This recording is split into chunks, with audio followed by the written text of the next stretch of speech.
আপনাদের সকলকে, আজকে উপস্থিত সকলকে আমার সালাম এবং শুভেচ্ছা। আমি শুরু করব প্রথমেই ধন্যবাদ জানিয়ে ঢাকা উত্তর মহানগর স্বেচ্ছাসেবক দল, যাদের আমন্ত্রণে আজকে আমরা এখানে আছি, এত সুন্দর একটা মাফলার আমাকে উপহার দিয়েছেন।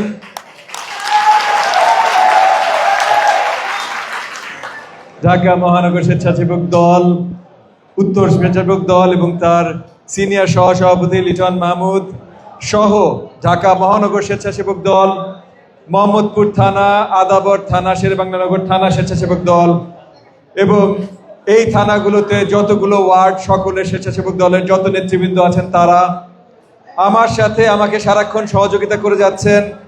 ঢাকা মহানগর উত্তরের নেতৃত্ব, যার নেতৃত্বে আছেন হাজি ইউসুফ ভাই, নাসির ভাই, রীতা আপা, যারা সারাক্ষণ আমাকে সহযোগিতা করে যাচ্ছেন, সহ আজকে আমাদের ধানের শীষের অনুসারী, শহীদ প্রেসিডেন্ট জিয়াউর রহমানের আদর্শের অনুসারী যারাই আছেন এখানে উপস্থিত সবাইকে আমার সালাম, শুভেচ্ছা। আসসালামু আলাইকুম ওয়া রাহমাতুল্লাহি ওয়া বারাকাতুহু।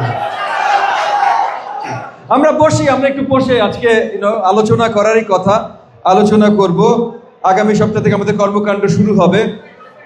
এখন এগেন গত 2 সপ্তাহ ধরে কিন্তু জাস্ট আপনাদের সাথে পরিচিতি এবং আলোচনাই ছিল।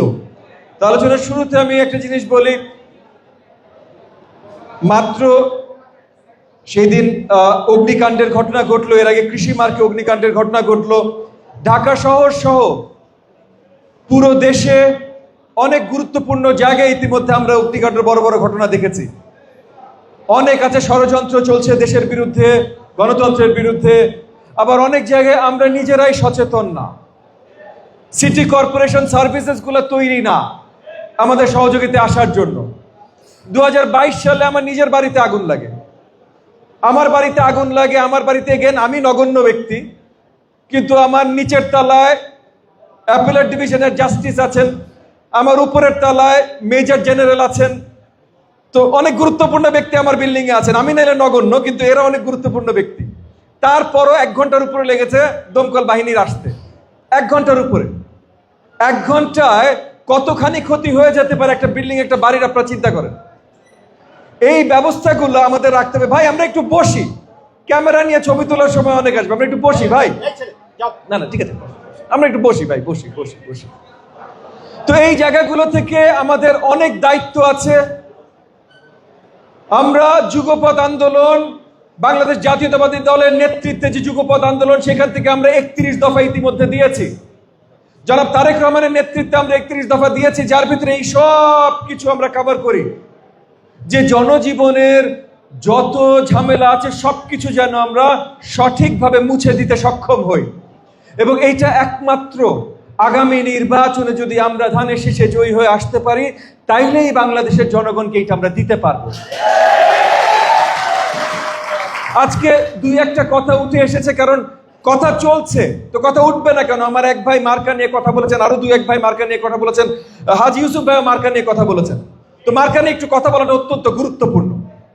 হঠাৎ করে আরপিওতে বদল আসছে, আইনে বদল আসছে যে জোটের মার্কা হইতে পারবে না, নিজ নিজ মার্কা হইতে হবে। আপনার মনে হয় হঠাৎ করে একা একা হয়ে গেছে? হ্যাঁ, কেউ স্বপ্ন দেখেছিল স্বপ্নে পাওয়া ওষুধ এইটা? না ভাই, এইটাও একটা ষড়যন্ত্র আমাদের বিরুদ্ধে।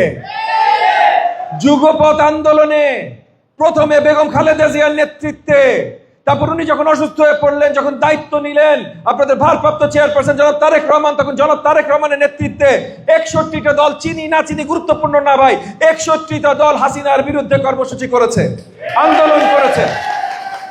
এই 61টা দলের ভেতরে সবাইকে হয়তো আপনারা চিনেন না, অনেকে হয়তো আমিও ভালো করে চিনি না, সেটা বিষয় না। বিষয়টা হলো কয়েকজনকে তো চিনেন, আমাকে চিনেন, সাকিকে চিনেন, মান্না ভাইকে চিনেন, পার্থকে চিনেন, নূরকে চিনেন না অনেককে? তাইলে আমাদের একটা ঐক্য আছে। এই দেশের মানুষ এই ঐক্য সম্বন্ধে জানে, এই দেশের মানুষ এই ঐক্যকে ভোট দিতে চায়। এই ঐক্য যেন না থাকে, এই ঐক্য যেন ভাঙতে পারে, তার জন্য আমাদের বিরুদ্ধে যারা ষড়যন্ত্র করে আসছিল, আজ পর্যন্ত ষড়যন্ত্র করছে, তারা এই ব্যবস্থা নিয়েছে, এই মার্কা নিয়ে। এই ষড়যন্ত্র আমরা বাস্তবায়ন হইতে দিব? আমরা এই ষড়যন্ত্র বাস্তবায়ন হইতে দিব না। সো মার্কা নিয়ে কোনো ঝামেলা হবে না। মার্কা একটাই থাকবে, সবাই একটা মার্কাই নির্বাচন করবে। আর প্রিয় কি হবে, ষড়যন্ত্র কে কি করবে পরে যে আমরা দেখে নিব ইনশাআল্লাহ। আপনারা এটা নিয়ে দুশ্চিন্তা করবেন না। আপনারা মনে সাহস রাখবেন যে কোন ষড়যন্ত্র, হাসিনার ষড়যন্ত্র, বিদেশি ষড়যন্ত্র, আর্মি, পুলিশ, সরকারি বাহিনী, বিদেশি বাহিনী, কোনটা ছিল না ভাই হাসিনার সাথে? কোনটা ছিল না? ভুলে গেছেন 2009 সালে যখন বিডিআর মিউটানি হইল, তখন আর্মি পর্যন্ত সাহস করেনি হাসিনার বিরুদ্ধে যাইতে, কারণ বিদেশি শক্তি ভারত থেকে বলেছে যে কেউ যদি হাসিনার বিরুদ্ধে নড়ে তাহলে ভারত থেকে প্লেন পাঠাই দিবে, ফাইটার জেট পাঠাই দিবে, ঢাকা শহর মরুভূমি বানাই দিবে বোম দিয়া। তো সেই হাসিনা আমরা ফেলছি না? ফেলি নাই? একসাথে ফেলি নাই? তাহলে সেই হাসিনা যদি ফেলছি, তাইলে আজকে কিসের দাঁড়িপাল্লা আর কিসের বেটা শাপলা কলি? ভয় করবেন না, ষড়যন্ত্র সব আমরা ভেঙে দিব। আরেকটা জিনিস মনে রাখবেন ভাই, এটা গুরুত্বপূর্ণ মনে রাখা। আজকে আপনারা সবাই ধানের শীষের কর্মী, স্বেচ্ছাসেবক দল বা অন্য কোন দল বা সবাই বৃহত্তর যা বাংলাদেশ জাতীয়তাবাদী দলের অঙ্গ সংগঠন সবাই এখানে আছেন। মনে রাখবেন ভাই, শুধু আপনাদের জন্য না, এই দেশে, এই জাতি, আমাদের সকলের এই মুহূর্তে নেতৃত্ব দেবার মতো শুধু একজন ব্যক্তি আছে। বেগম খালেদা জিয়া যদি অসুস্থ থাকেন তাইলে জনাব তারেক রহমান। এইটার কোনো বিকল্প নাই। আমি শুধু যুগপৎ আন্দোলন করছি বলে বলছি না, আমি জনাব তারেক রহমানের নেতৃত্বে এখন আন্দোলন করেছি, সামনে নির্বাচন করবো বলে বলছি না, আপনারা সবাই ধানের শীষের লোক বলে বলছি না। আর একটা নাম বলেন, বাংলাদেশের জনগণ চিনে এবং পিছে যায় দাঁড়াবে। যদি বলতে পারেন তাইলে ভাই আমি দরকার হলে আমি কান ধরে উঠবস করবো আপনার সামনে। একটা নাম বলেন আপনি। বাংলাদেশের জনগণের আপাতত এই মুহূর্তে এবং আগামী 5 বছর অ্যাটলিস্ট আর কোনো অপশন নাই। এবং আমাদের সৌভাগ্য যে আমাদের যে একমাত্র অপশন জনাব তারেক রহমান, উনি বারবার করে দেখিয়েছেন উনি আসলেই শহীদ প্রেসিডেন্ট জিয়াউর রহমানের সুপুত্র।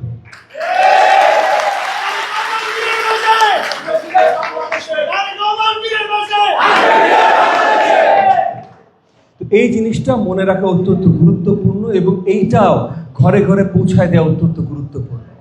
অনেকে আপনাদের দাঁড়িপাল্লার স্বপ্ন দেখাবে নেতাকে, আপনাকে যদি শাপলা কলি বলে, একেন ওরা তো ভাই ওরা ছাত্রদের দল না, একটা ক্যাম্পাসের নির্বাচন জিতেছে যে ওরা ছাত্রদের দল না ভাই।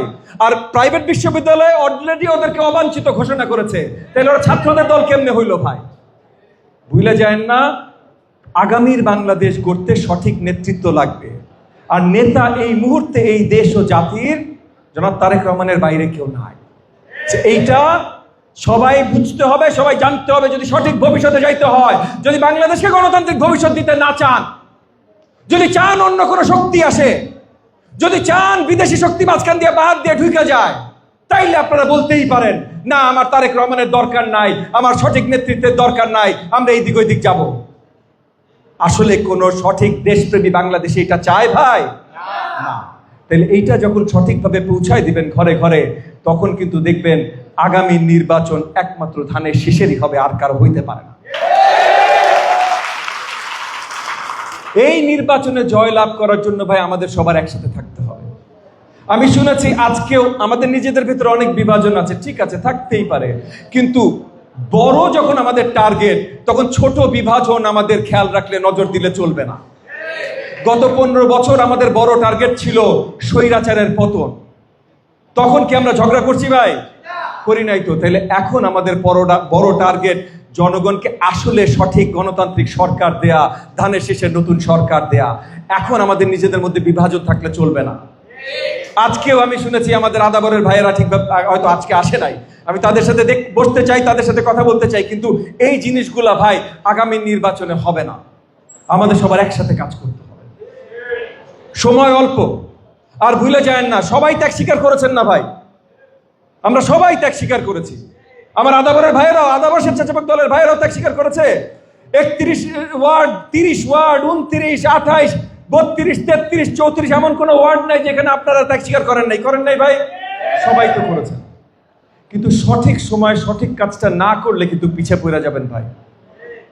আপনি যদি কারোর উপরে গোসা করে, কারোর উপরে মন খারাপ করে বা মনে অন্য কিছু নিয়ে যদি আসল যুদ্ধে অবতরণ না করেন, তাহলে পরে কিন্তু আপনারা কেউ মনে রাখবে না ভাই, আসলেই মনে রাখবে না কিন্তু। তো সঠিক যুদ্ধে থাকতে হবে। অনেক কিছু হইতে পারে, 2 দিন আগে অন্য কারোর সাথে ছিলেন, ঠিক আছে ভাই, আমরা সবাই 2 দিন আগে অন্য কেউ কারোর সাথে ছিলাম, কি আসে যায়? আগামীর বাংলাদেশ গড়ছি আমরা। গতকাল কি হয়েছে কেউ মনে রাখার বিষয় না, আগামীকাল কি করব এইটা হলো চিন্তা করার বিষয়। আগামীকাল আমাদের ভোট আমাদের নিয়ে আসতে হবে, ধানের শেষে ভোট নিয়ে আসতে হবে, এটা কোনো বিভাজন থাকা যাবে না। আগামী শনিবার থেকে আমি ইন্ডিভিজুয়ালি আপনাদেরকে ডাকা শুরু করব। স্বেচ্ছাসেবক দলকে আমি দাওয়াত জানাবো। এগেন, এইসব জনসভা না, আমরা আপনাদের নেতাদের সাথে বসে আমাদের কর্মসূচি নিয়ে আলোচনা করব এবং কর্মসূচি দিব। কারণ এখন সময় হয়ে গেছে ভোটারদের কাছে যাওয়া। আমরা ভোটারদের কাছে যাওয়া নিয়ে 2-1টা কথা বলি ভাই, কারণ ভোটারদের কাছে যাইতে হইলে আমাদের অ্যাকচুয়াল ভোটারদের কাছে যাইতে হবে। আমাদের উঠান বৈঠকের পর উঠান বৈঠক করতে হবে। আমরা সামিয়ানা টাঙ্গায় বড় বড় প্যান্ডেল লাগায় নিজেদের 1000 কর্মী দিয়ে লাভ হবে না। কারণ আমাদের যে 20,000, 50,000, 1 লাখ, 2 লাখ আমাদের যে কর্মী বাহিনী আছে, তাদের ভোট তো ভাই আমরাই পাবো, তাদের নতুন করে তো বলার দরকার নাই। আজকে এখানে যারা আছেন কারোর নতুন করে বলার দরকার আছে ধানের শীষে ভোট দিয়েন? বলার দরকার নেই তো ভাই। যারা সেফ দানের শীষে ভোট দিতে এখনো মনস্থির করে নাই, তাদের কাছে আমাদের পৌঁছাইতে হবে। তো আপনি সামিয়ানা টাঙ্গায় যখন 1000 লোকের মহাসমাবেশ করবেন, তখন কিন্তু আমাদের লোকই আসবে। বাকি যারা আমাদের লোক হয় নাই এখনো, তারা আসবে না কিন্তু সেইখানে। তো আমাদের এই মহাসমাবেশের দরকার নাই, আমাদের দরকার উঠান বৈঠক, আমাদের দরকার জায়গায় জায়গায় পৌঁছানো। আপনারা মিছিল করতে চান, দিনে 3টা উঠান বৈঠক করেন, 3টার মাঝখানে একটা থেকে আরেকটা যাইতে হবে না, মিছিল করে যাবো, লোকজন দেখতে দেখতে যাবে, প্যাম্পলেট বিলাইতে বিলাইতে যাবো। কাজ এইভাবে করতে হবে। আমাদের চেষ্টা করতে হবে 4 লাখ ভোটার আছে, প্রত্যেকটা ভোটারের মিনিমাম একবার যেন আমরা হাতে হাত মিলাইতে পারি, কাছে পৌঁছাইতে পারি। আমাদের মা বোনেরা যারা ঘরে থাকেন, তাদের সাথে আমি যে হয়তো হাতে হাত মিলাইতে পারবো না, আমার হয়ে যেন আপনারা, স্পেশালি আমাদের নারী নেত্রী যারা আছেন, তারা যেন ঘরে ঘরে পৌঁছাইতে পারেন, হাতে হাত মিলাইতে পারেন। এইটা হলো গুরুত্বপূর্ণ, এইটা হলো দরকার। সকল মুরব্বীদের কাছে পৌঁছাইতে হবে, এইটা হলো দরকার। এবং পৌঁছাইতে হবে, শুধু পৌঁছাইলে হবে না, তাদেরকে সঠিক বার্তাটা দিতে হবে। বাংলাদেশে মানুষ, জনগণ, আমরা নাইলে রাজনৈতিক কর্মী, আমরা বহু ত্যাগ স্বীকার করেছি, কিন্তু বাংলাদেশের জনগণ কিন্তু তাদের পেশেন্স শেষ, তাদের ধৈর্য শেষ। তারা রাজনীতিবিদ শুনলেই মনে করে চাপাবাজ, মিথ্যাবাদী। তো তাদেরকে দেখাইতে হবে ভাই, তাদেরকে দেখাইতে হবে। এই যে আজকে লিটন মাহমুদ ভাইও বললেন যে এই যে কিশোর গ্যাং এইগুলা এত বছরের সৃষ্টি করেছে, সাদেক খান, নানক, মকবুল, এরা সবাই, আচ্ছা ঠিক আছে, সৃষ্টি এরা করেছে, থামাইতে তো কাউরে হবে, কাউরে থামাইতে হবে না। শুধু সারাদিন যদি বইলা যে ও সৃষ্টি করছে, ও সৃষ্টি করছে, তাহলে আমারে ভোটটা কেন দিবে, ধানের শীষে ভোটটা কেন দিবে? তাহলে আমাদের ইতিমধ্যে অবদান রাখা শুরু করতে হবে যে আমরা ক্ষমতায় আসার আগে যদি পরিষ্কার করা শুরু করতে পারি, তাইলে সরকার পরিচালনার দায়িত্বে আসলে কতখানি পরিষ্কার হবে সেটা জনগণ বুঝবে না, বিশ্বাস করবে না। এটা করতে হবে। এটা করার জন্য আমাদের সবাইকে বিচক্ষণ হইতে হবে, আমাদের ঘরে ঘরে যাইতে হবে, প্রত্যেকটা কমিউনিটিকে টাচ করতে হবে। আমরা শুধু ধানের শীষের বা যুগপৎ আন্দোলনের বা হাসিনা বিরোধী বা গণতান্ত্রিক যারা কর্মী বাহিনী আছে রাজনৈতিক, শুধু এই কর্মী বাহিনী মিলে আমরা সব পুলিশ কমিউনিটি সব কাজ করে ফেলতে পারবো না। এলাকাবাসীদের আমাদের সাথে থাকতে হবে। তো এলাকাবাসীদের বিশ্বাস জোগাড় করতে হবে, এলাকাবাসীদের নিয়ে আমাদের নামতে হবে, তখন প্রশাসন আমাদের জন্য কাজ করবে। আমরা কিন্তু এখনো সরকার পরিচালনায় যাই নাই ভাই। হ্যাঁ, প্রশাসন সালাম দেয়, ঠিক আছে, কিন্তু সরকার পরিচালনায় কিন্তু যাই নাই। এবং এমন না যে আমাদেরও কোনো দোষ ভুল নাই, আছে। তবে আমি পার্সোনালি আমার জায়গা থেকে আপনাদের সবাইকে অ্যাসিওর করছি, প্রতিজ্ঞা করছি আপনাদের সবার কাছে, যে আমি কারোর কাছে কিছু চাইতে যাইব না। আমার হয়ে কেউ কারোর কাছে কোনো চান্দা তুলতে কিছু চাইতে যাবে না। তো আমার নামে যদি কেউ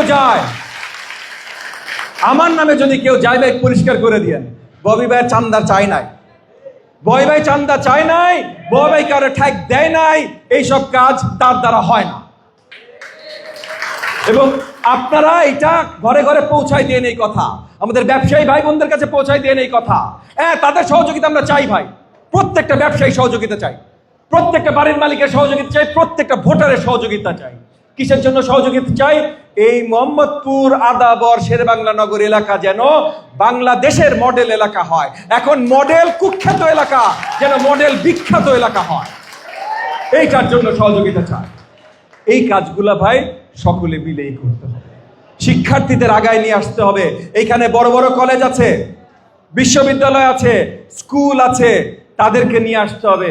আমাদের ভলান্টিয়ার বাহিনীতে ঢুকাইতে হবে। শুধু আমাদের ছাত্র দলের ভাইয়েরা বোনেরা তো আছেই, কিন্তু তার সাথে অন্য শিক্ষার্থীরাও যারা পলিটিক্যালি অ্যাক্টিভ না, কারণ পলিটিক্যালি অ্যাক্টিভ ছিল না তো ভাই। জুলাই আন্দোলনে যারা সবাই নেমেছিল সবাই ছিল, হ্যাঁ, প্রথম সারিতে আমার ছাত্র দলের ভাই বোনেরা ছিল, কিন্তু তাই বলে বাকি সব যে ছাত্র দলেরই ছিল তা না তো, সকল প্রকারের শিক্ষার্থীরা ছিল। তাহলে সকল প্রকারের শিক্ষার্থীরা যদি হাসিনা বিরোধী আন্দোলনে নামতে পারে, তাইলে নিজের এলাকা সুন্দর করার আন্দোলনে নামতে পারে না? কার্যক্রমে নামতে পারে না? নামতে পারে। বিশ্বাসটা আমাদেরকে দিতে হবে। সেই জায়গা থেকে শহীদ প্রেসিডেন্ট জিয়াউর রহমান যে ভ্যানগার্ড তৈরি করেছিল জনসেবার জন্য, স্বেচ্ছাসেবক দল, সেই স্বেচ্ছাসেবক দলের ভাই ও বোনদের একটা বিশাল ভূমিকা রাখতে হবে। সেই ৭৮ সালে যে ভ্যানগার্ড তৈরি হয়েছিল, আজকে ২০২৫ সালে সেই ভ্যানগার্ডের আবার দেখাইতে হবে যে সেই ভ্যানগার্ড যেটা তৈরি হয়েছিল আজকে এত বছর পরও সেই ভ্যানগার্ড শক্ত মজবুত আছে। শহীদ জিয়াউর রহমান যেই স্বপ্ন দেখেছিল এই ভ্যানগার্ডকে নিয়ে। আমি আমার বক্তব্য আর বেশি দীর্ঘায়িত করব না। আমি এইটা বলে শেষ করব যে সামনের নির্বাচন অত্যন্ত গুরুত্বপূর্ণ।